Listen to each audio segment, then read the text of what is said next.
everyone, this is Kevin the Apptrepreneur. Thank you for spending a few minutes of your time here with me today on the Apptrepreneur channel. And today we are talking about the fact that Compass is planning to buy a rival brokerage operator called Anywhere Real Estate for a whopping $1.5 billion. $1.5 billion, folks. So some of you might be wondering, wait a minute, why are we talking about real estate on this channel? Well, here's the thing.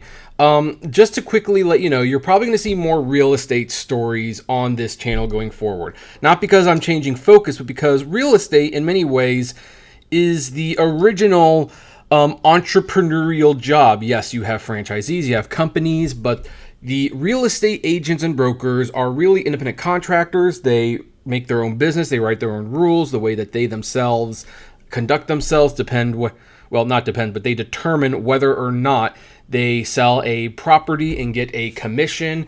And some people who are really, really good at it tend to make a lot of money, and people who are not so good at it don't make as much money. So real estate's going to start, being a little bit more of a focal point. And well, this is a good one to start with. So this is from the News Tribune, and it was posted by the Associated Press. Let's take a look at this article. Two of the nation's biggest real estate service companies are combining in a deal that will bring Century 21, Compass, and several other major brokerage brands under the same umbrella. New York-based Compass has agreed to acquire rival Anywhere Real Estate in an all-stock transaction that will create a combined company with a total value of roughly $10 billion, including debt, the company said Monday. Shares in Anywhere Real Estate soared more than 48% in the afternoon trading Monday. Compass shares slid about 16%. So what that pretty much tells you is that the Anywhere Real Estate shareholders felt that this was a really good deal, while the Compass shareholders do not think this is as good of a deal. So anyway, let's continue. Compass runs a platform for use by real estate agents in customer relationship management, marketing, and other tasks. It also operates its namesake real estate brokerage and Christie's International Real Estate. Anywhere Real Estate is home to several major estate brokerage brands: Century 21st, Better Homes and Gardens, Coldwell Banker, Corcoran, ERA, and Sotheby's, I have no idea if I'm pronouncing that correctly, International Realty. I've heard of a few of those, and a few of them I haven't. The Madison, New Jersey-based company also operates relocation, title, and settlement businesses. Now, here's the thing. We're going to skip this little part here. It's going to boast Compass's network of real estate agents, and it's going to add $1 billion in revenue. But here's why this is happening. The combined brokerage would give Compass about 18% market share, according to a research note from Chris Kuntarek, an analyst with UBS. By sharply increasing the number of real estate agents in its network, Compass will also be able to potentially broaden the use of its platform to market home listings on a limited basis before they hit the broader marketplace. That practice is known as a pocket listing or office exclusive, and is currently at the center of a legal tussle between Compass and home listing portal Zillow. So basically, Zillow has been doing this for a while, and while Compass, I believe, is suing Zillow for doing it now, they want to do it because, of course, they do. So anyway, we're not going to talk about what you're going to get if you do this. Although I will say that the terms of the deal also has a huge impact on why the stock has reacted the way it is.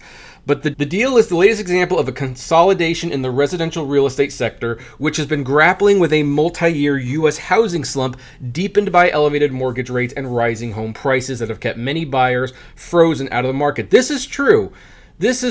Like, we wanted to get a house for quite a while, if being honest, and we're just not able to. Houses are ridiculously expensive. Where I live, most of the houses that are sold are actually sold to rental agencies and private investors. And you know what happens? Those houses typically sit empty because the rent is too high.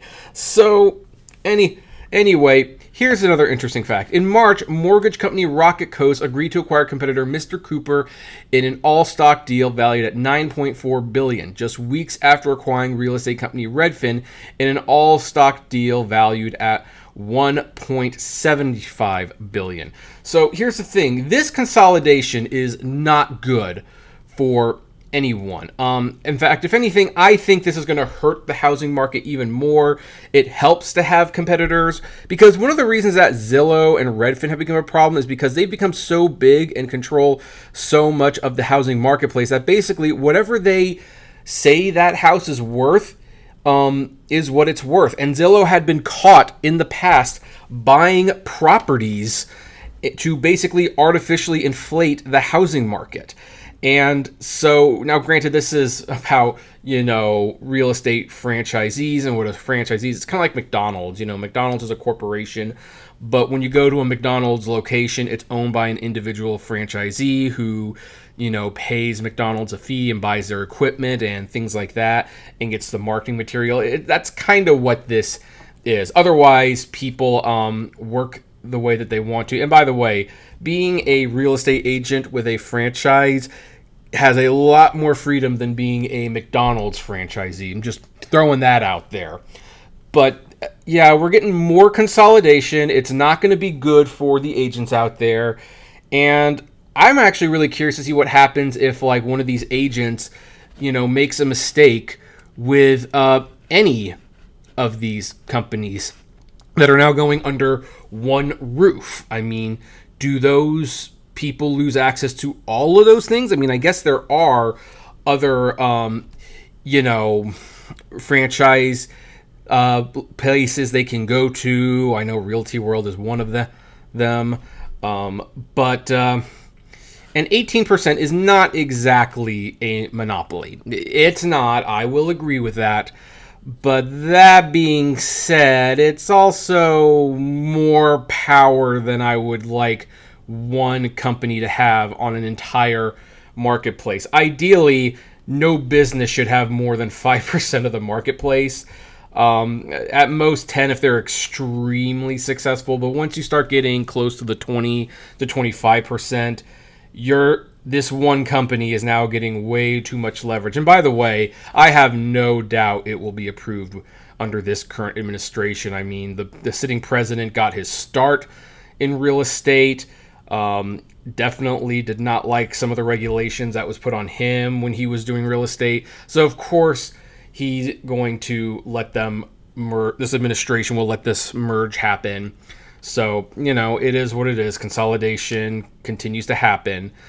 But anyway, I would like to know, what do all of you think about this? Do you think this is a good thing? If you are a real estate agent, I'd like to know what you think about this, especially if you are in one of these franchises that are going to be bought. I would love to know, so comment below, like, favorite, share, subscribe. And as always, flame responsibly.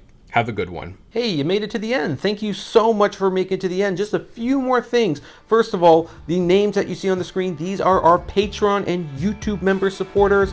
And I thank each and every one of them. Their support helps me make exclusive videos for Patreon and YouTube members, as well as keep the channel running. And of course, is just of huge kindness to me. Also, don't forget to check out the iCritic-led podcast on Spotify, Apple, Google, Deezer, whatever podcasting service you listen to, it is there.